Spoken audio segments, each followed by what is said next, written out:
परमहंस योगानंद जी लाहिड़ी महाशय के संबंध में अपने अनुभव के बारे में कहते हैं कि लगभग 8 वर्ष की आयु में मुझे लाहिड़ी महाशय की फोटो के माध्यम से चमत्कारी स्वास्थ्य लाभ का आशीर्वाद प्राप्त हुआ। इस अनुभव ने मेरे प्रेम को और भी अधिक उत्कट कर दिया। जब मैं बंगाल के इच्छापुर में अपने पारिवारिक घर में रह रहा था, तब मुझे हैजा हो गया। मेरे बचने की कोई आशा नहीं रही। योगानंद जी आगे लिखते हैं कि डॉक्टर कुछ भी नहीं कर पा रहे थे। मेरे बिस्तर के पास बैठी माँ ने भाव विभलता के अतिरेक के साथ मेरे सिर के ऊपर लाहिड़ी महाशय की फोटो की ओर देखने का मुझे इशारा किया। यहाँ पर योगानंद जी की माँ ने उनसे कहा, उन्हें मन ही मन प्रणाम करो। वे जानती थीं कि प्रणाम करने के लिए हाथ उठाने की शक्ति अब मुझ में नहीं बची थी। यदि तुम सचमुच अपनी भक्ति प्रकट करोगे और अपने अंतर में उनका चरण स्पर्श करोगे तो तुम्हें जीवन दान मिल जाएगा, ऐसा उनकी माँ का विश्वास था। मैंने उनकी फोटो की ओर देखा तो वहाँ आंखें चौधियाने वाला प्रखर प्रकाश दिखाई दिया, जिसने मेरे शरीर और पूरे कमरे को अपने में समाविष्ट कर लिया था। और इसका परिणाम ये हुआ कि मेरी जी मिचलाहट और अन्य अनियंत्रणीय लक्षण समाप्त हो गए। मुझे प्रतीत हुआ कि मैं स्वस्थ हो गया। तत्क्षण ही मुझ में इतनी शक्ति आ गई कि मैं अपनी माँ के प्रति भाव विवल हो गया। अपने गुरु में अपार श्रद्धा रखने वाली की माँ का मैंने झुककर चरण स्पर्श किया। माँ बार बार उस छोटी सी फोटो के ऊपर अपना माथा टेक रही थी, मानो उनकी माँ कह रही हो कि हे सर्वव्यापी गुरुदेव, मैं आपकी कृतज्ञ हूँ कि आपके आलोक ने मेरे पुत्र को अच्छा कर दिया। मैं समझ गया कि उन्होंने उस तेजोमय ज्योति का दर्शन किया था, जिसकी महिमा से मैं उस साधारण प्राण घातक साबित होने वाली बीमारी से एकाएक अच्छा हो गया था। मेरे पास जो कुछ भी अनमोल चीज़ें हैं, उनमें से एक वह फोटो भी है। स्वयं लाहिड़ी महाशय द्वारा पिताजी को दी गई यह फोटो एक पवित्र स्पंदन से युक्त है। एक्चुअली इस फोटो के पीछे भी एक चमत्कारिक कहानी है। मैंने यह कहानी पिताजी के गुरु भाई काली कुमार राय से सुनी थी। लाहिड़ी महाशय के संबंध में ये कहा गया कि ऐसा प्रतीत होता है कि लाहिड़ी महाशय को अपनी फोटो खिंचवाना अच्छा नहीं लगता था। एक बार उनके विरोध के बावजूद उनके और उनके कई शिष्यों के, जिनमें काली कुमार राय भी शामिल थे, एक सामूहिक फोटो खींची गई। पर उस समय फोटोग्राफर के आश्चर्य की सीमा ना रही जब उसने देखा कि उस फोटो में सब शिष्यों के चित्र में अथवा चित्र तो स्पष्ट दिखाई दे रहे थे, परंतु बीच में जहां उसने लाहिड़ी महाशय का चित्र होने की सार्थक आशा जताई थी, वहां कोई आकृति नहीं थी। यह स्थान बिल्कुल खाली था। इस विस्मयकारी घटना पर खूब चर्चा हुई। एक शिष्य गंगाधर बाबू ने, जो एक कुशल फोटोग्राफर थे, डींग मारी कि लाहिड़ी महाशय चाहे जो कुछ कर लें, वे उनकी फोटो अवश्य खींच सकते हैं। अगले दिन प्रातःकाल जब गुरुदेव लकड़ी की बेंच पर पद्मासन लगाए बैठे थे, उनके पीछे एक कपड़ा का पर्दा भी लगा दिया गया था। तब गंगाधर बाबू ने उनकी फोटो खींचने के उद्देश्य से वहां पहुंच गए। सफलता के लिए सारी सावधानियां बरतते हुए उन्होंने उत्कंठापूर्वक 12 फोटो खींची, किंतु ये क्या, शीघ्र ही उन्हें दिखाई पड़ा कि हर प्लेट पर लकड़ी की बेंच और पर्दे का चित्र तो स्पष्ट है, पर गुरुदेव की आकृति का पुनः कहीं अता पता नहीं है। गंगाधर बाबू का अभिमान चूर चूर हो गया। अश्रु बहाते हुए वे दौड़े दौड़े लाहिड़ी महाशय के पास पहुँचे। कई घंटों के बाद लाहिड़ी महाशय ने इस सारगर्भित वाक्य के साथ अपना मौन तोड़ा और कहा, मैं ब्रह्म हूँ। क्या तुम्हारा कैमरा सर्वव्यापी अगोचर का चित्र खींच सकता है? गंगाधर बाबू ने कहा, मैं देख रहा हूँ कि नहीं खींच सकता, परंतु हे सर्वव्यापक गुरुदेव, आपके देह मंदिर की फोटो खींचने की बहुत इच्छा है। मेरी दृष्टि संकुचित रही है। आज तक मैं यह नहीं समझ पाया था कि आप में ब्रह्म पूर्ण रूप से निवास करता है। लाहड़ी महाशय कहते हैं, फिर कल सुबह आओ, मैं तुम्हारे कैमरे के सामने बैठकर फोटो खिंचवा लूँगा। पुनः फोटोग्राफर ने अपना कैमरा फोकस किया। इस बार अगोचर रहस्यमयता के आवरण से रहित उस पवित्र महापुरुष की आकृति की फोटो स्पष्ट रूप से प्लेट पर उभर आई। गुरुदेव ने इसके पश्चात कभी कोई फोटो नहीं खिंचवाई, कम से कम मैंने नहीं देखी। वही फोटो इस पुस्तक में छपी है। सांचे में ढली लाहड़ी महाशय की मुखाकृति से कहीं कुछ अता पता नहीं चल पाता कि वे किस कुलवंश के थे। उनकी रहस्यमय मुस्कान में ईश्वर साक्षात्कार के आनंद की कुछ कुछ झलक दिखाई देती है। बाह्य जगत में नाम मात्र की रुचि का संकेत देती उनकी अर्धोन्मीलित आंखें आंतरिक परमानंद का संकेत देती हुई आधी बंद भी हैं।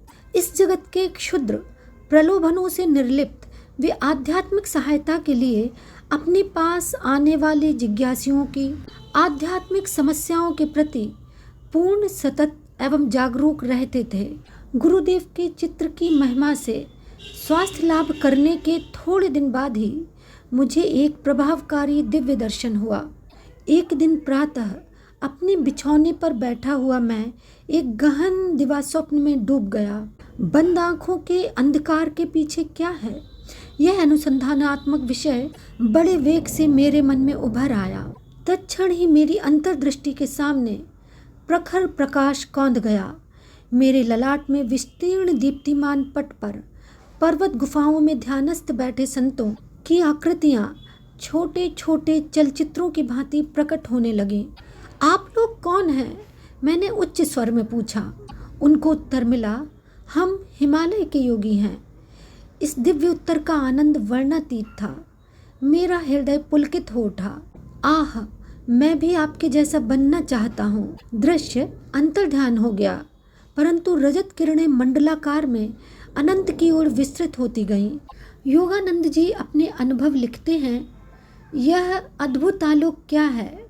मैं ईश्वर हूँ, मैं प्रकाश हूँ। यह ध्वनि बादलों की सौम्य बुदबुदाहट जैसी ही थी। मैं आपके साथ एकाकार होना चाहता हूँ। यद्यपि वह ईश्वरीय आनंद क्रमशः क्षीण होता चला गया, पर उससे मैं ब्रह्म की स्थायी खोज की विरासत प्राप्त करने में सफल हुआ। ईश्वर शाश्वत, नित्य, नवीन आनंद है। यह स्मृति मेरे हृदय पटल पर इस अनुभव के बाद लंबे समय तक बनी रही। बचपन की एक अन्य स्मृति असाधारण है और उल्लेखनीय भी है, क्योंकि उसका चिन्ह आज भी मेरे हाथ पर है। एक दिन प्रातः समय मैं और मेरी बड़ी बहन उमा अपने गोरखपुर के घर के अहाते में नीम के पेड़ के नीचे बैठे हुए थे। आसपास के तोतों को नीम के पके फल खाते मैं निहार रहा था और बीच में जो समय मिलता उसमें उमा दीदी मुझे बंगाली की पहली पुस्तक पढ़ने में मदद कर रही थी। उमा दीदी ने अपने पैर पर फोड़ा होने की बात बताई और वह उस पर लगाने के लिए मरहम की एक डिबिया ले आई। मैंने उसमें थोड़ा सा मरहम लेकर अपने हाथ पर लगा लिया। तुम निरोग हाथ पर मरहम क्यों लगा रहे हो? योगानंद जी लिखते हैं, बात ऐसी है दीदी, मुझे लग रहा है कि कल मुझे यहाँ फोड़ा होने वाला है। चल झूठ कहीं का। वे पुनः कहती हैं, चल झूठा कहीं का। दीदी, जब तक तुम कल सुबह तक यह देख नहीं लेती तब तक मुझे झूठा नहीं कह सकती। मुझे क्रोध आ गया। उमा पर उसका कोई असर नहीं पड़ा। उसने 3 बार अपने व्यंग को दोहराया। एक दृढ़ निश्चय मेरी आवाज़ में ध्वनित होने लगा। जब मैंने धीरे धीरे कहना शुरू किया, मैं अपनी दृढ़ इच्छा शक्ति के बल के साथ कहता हूँ कि कल मेरे हाथ पर इस जगह पर काफ़ी बड़ा फोड़ा निकल आएगा और तुम्हारा फोड़ा सूजकर दुगना हो जाएगा। सुबह मेरे हाथ पर बहुत बड़ा फोड़ा निकल आया और उमा का फोड़ा आकार में दुगना हो गया। योगानंद जी अपने अनुभव को आगे लिखते हैं, मेरी बहन चीखती हुई माँ के पास भागी। माँ, मुकुंद जादू टोना करना सीख गया है। माँ ने गंभीर होकर कहा, हानि करने के लिए शब्द शक्ति का प्रयोग कभी ना करें। शब्द शक्ति यानी वास्तव में शब्दों में शक्ति होती है, इसलिए इसका प्रयोग हमें सोच समझकर करना चाहिए। मैंने माँ का वह उपदेश सदा ही याद रखा है और उसका पालन भी किया है। मेरे फोड़े का इलाज चीरे से हुआ। डॉक्टर के चीरे से बना चिन्ह आज भी वर्तमान है। मेरे दाहिने हाथ पर मनुष्य की शब्द शक्ति का नित्य स्मरण दिलाता हुआ यह चिन्ह स्मारक के रूप में विद्यमान है। गहरी एकाग्रता के साथ उमा को कहे गए उन साधारण एवं प्रकटतः हानि रहित प्रतीत होने वाले शब्दों में बम के सदृश विस्फोट कर निश्चित परिणाम उत्पन्न करने की, यद्यपि परिणाम हानिकर थे, पर्याप्त शक्ति निहित थी। बाद में मेरी समझ में आया कि किसी के जीवन को संकट से बचाने के लिए वाणी की इस विस्फोटक स्पंदन शक्ति का प्रयोग किया जा सकता है और इस प्रकार बिना चिन्ह या कष्ट रहित शल्य चिकित्सा की जा सकती है। हमारा परिवार पंजाब के लाहौर शहर में स्थानांतरित हुआ। वहाँ मैंने देवी काली के रूप में जगन माता का एक चित्र प्राप्त किया। हमारे घर की बालकनी में इस चित्र का अनौपचारिक मंदिर बना। मेरे मन में अनायास ही यह निश्चय पैदा हो गया कि उस पवित्र स्थान पर की गई मेरी किसी भी प्रार्थना को पूर्ति का ताज पहना दिया जाएगा। वहाँ उमा के साथ खड़े होकर मैं 2 लड़कों को 2 घरों की छतों पर पतंग उड़ाते देख रहा था। इन दोनों घरों और हमारे घर के बीच एक बहुत ही संकरी गली थी।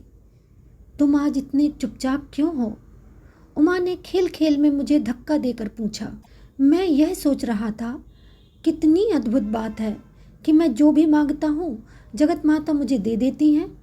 मैं समझती हूँ वह तुम्हें दोनों पतंगे भी दे देंगी। मेरी बहन उपहास की हंसी हंसाते हुए बोली। क्यों नहीं? मैंने उन पतंगों को पाने के लिए मौन प्रार्थना शुरू कर दी। कुल मिलाकर ये योगानंद जी के बचपन के वे दिन हैं या वे स्मृतियां हैं जिन्हें योगानंद जी याद कर रहे हैं और उनके बारे में उल्लेख करते हैं। वे आगे लिखते हैं, भारत में धागों का माजा, गोंद और शीशे का चूर्ण लगाकर पतंगों का खेल खेला जाता है। प्रत्येक पतंग उड़ाने वाला अपनी पतंग की डोर को लंबा करता है और अपनी प्रतिद्वंदी की पतंग काटने का प्रयास करता है। कटी हुई पतंग छतों के ऊपर से जाती है, तब उसे पकड़ने में बड़ा मजा आता है।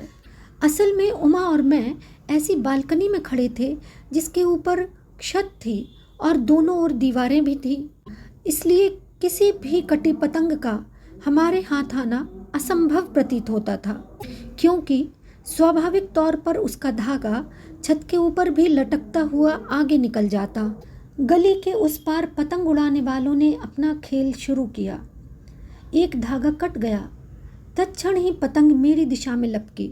अचानक हवा बंद हो जाने के कारण वह पतंग एक क्षण के लिए स्थिर हो गई और इसी बीच उसका धागा सामने वाले घर के ऊपर नागफनी के एक पौधे में उलझ गया और मेरे पकड़ने के लिए यह एक पूरा फंदा बन गया। मैंने यह पुरस्कार उमा को सौंप दिया और इस तरह से योगानंद जी पतंग पाने में सफल हो गए। यह तो केवल एक असाधारण संयोग था, ना कि तुम्हारी प्रार्थना का उत्तर। यदि वह दूसरी पतंग भी तुम्हारे पास आ जाए तो मैं मानूंगी। दीदी की काली आंखों से उनके शब्दों की अपेक्षा कहीं अधिक विस्मय प्रकट हो रहा था। मैंने तीव्रता से अपनी प्रार्थनाएं जारी रखी। उस दूसरे पतंग उड़ाने वाले के जोर से झटका मारने के कारण उसका धागा भी टूट गया। हवा में नाचती हुई पतंग मेरी ओर आने लगी। मेरे सहायक नागफनी के पौधे ने फिर से धागे को उलझाकर आवश्यक रूप से नागफनी का फंदा बना दिया ताकि मैं उस पतंग को आसानी से पकड़ सकूं। मैंने अपना यह दूसरा पुरस्कार भी उमा को भेंट कर दिया। सचमुच जगत माता तुम्हारी प्रार्थना सुनती हैं। यह सब मेरे लिए विलक्षण है। दीदी भयातीत मृग शावक की भांति भाग गई। That's all for today. Thank you for being with us. Please take care of yourself. Thank you. And like, subscribe, share and motivate channel for new updates. Thank you.